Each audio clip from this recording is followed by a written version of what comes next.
구독과 좋아요 많이 눌러주세요. 방장에게 큰 힘이 됩니다. 안녕하세요, 홀릭입니다. 미국 현지 시간으로 7월 27일, 28일 이틀에 걸쳐 미국 연방준비제도의 FOMC 정례회의가 마무리되었습니다. 성명서가 발표되는 시간에 해외 선물 시장도 큰 폭의 변동이 만들어졌는데요. 그 내용 정리해 보겠습니다. 연준은 미국 현지 시간으로 28일 공개한 FOMC 통화정책 성명에서 기준금리를 0에서 0.25%로 유지하기로 했다고 밝혔습니다. 금리 동결은 만장일치로 이루어졌습니다. 연준은 물가가 일정 기간 2%를 완만하게 웃돌아 향후 물가가 평균 2%가 되고 장기 인플레이션 기대가 2%에 잘 고정되도록 완화적인 통화정책 스탠스를 유지할 것이란 점을 다시 확인했습니다. 연준은 지난해 12월 연준의 완전 고용 및 물가 안정 목표에 있어서 상당한 추가 진전이 이뤄질 때까지 자산 매입 프로그램을 유지할 것이라고 밝힌 바 있었는데, 이번 회의에서 경제가 이러한 목표를 향한 진전을 이뤘다라고 설명했습니다.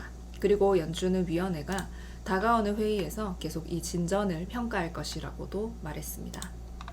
연준은 성명서에서 경기평가와 관련해 백신 접종의 진전과 강한 정책적 지원으로 경제활동 및 고용지표가 계속 강화되고 있습니다. 팬데믹으로 가장 크게 타격을 입은 부분은 개선됐으나 완전히 회복된 것은 아닙니다. 라고 진단했고, 인플레이션과 관련해서는 일시적인 요인을 반영해 오르고 있다는 평가를 유지했으며, 경제를 지원하기 위해 모든 도구를 계속 활용해 나가겠다고 강조했습니다.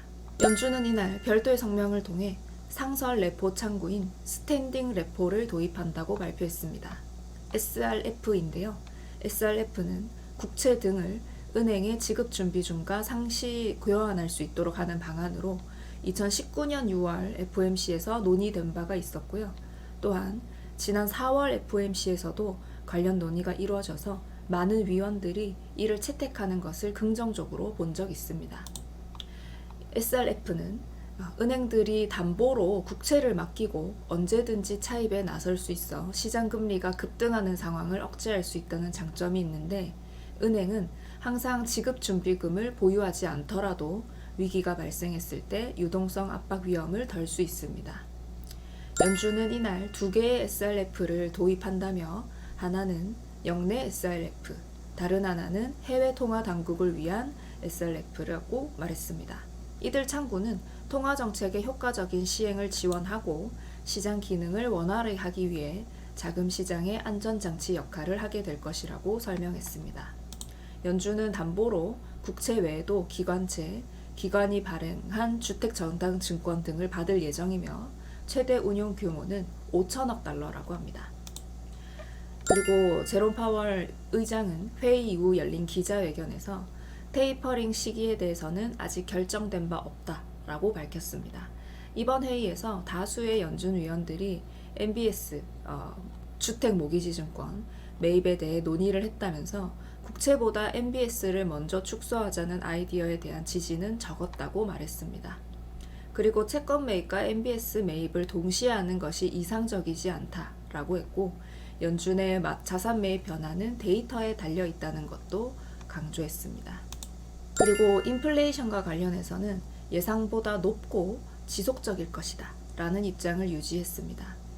파월 의장은 인플레이션이 점차 연준의 목표치로 내려올 것이라며 인플레이션 역학관계에 패닉 느낌은 없다고 진단했습니다. 연준은 인플레이션이 너무 높으면 행동할 것입니다. 인플레이션 압력이 완화되겠지만 상방 리스크가 있으며 인플레이션 압력이 완화되는 시기는 확신할 수는 없습니다. 라고 밝혔습니다. 오늘 FOMC 내용에 대해서 월가 전문가들은 연준이 테이퍼링을 향한 기반을 마련하는 데 돌입했다고 본다고 합니다. 성명서 내용에 있어서 예상한 바와는 크게 다르지 않았고, 테이퍼링과 관련해서 논의가 이뤄지더라도 이 8, 9월경에 공식적인 결정이 이뤄질 것으로 보았었기 때문입니다. 뱅크 오브 아메리카 수석 이코노미스트는 경제적 관점에서 그들은 여전히 테이퍼링을 위한 무대를 세팅하고 있다. 경제가 이런 목표를 향해 어느 정도 진전을 보였다는 문장을 넣어서 테이퍼링 시기에 대한 느낌을 줬다.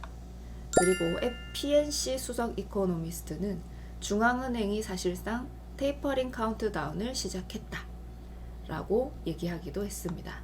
다만 델타 변이 확산세가 지속되면서 바로 테이퍼링에 착수할 것으로는 보이지 않는다고 합니다. 연준이 언제 테이퍼링에 나설지 확실한 신호를 얻으려면 적어도 8월 잭슨홀 회의까지는 기다려야 할 것이라는 의견이 지배적입니다.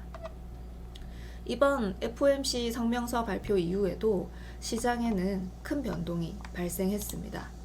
이제 나스닥이 새벽 3시 5분봉으로 90포인트, 360틱의 변동을 만들었고 골드는 저점 대비 190틱가량 상승하기도 했습니다.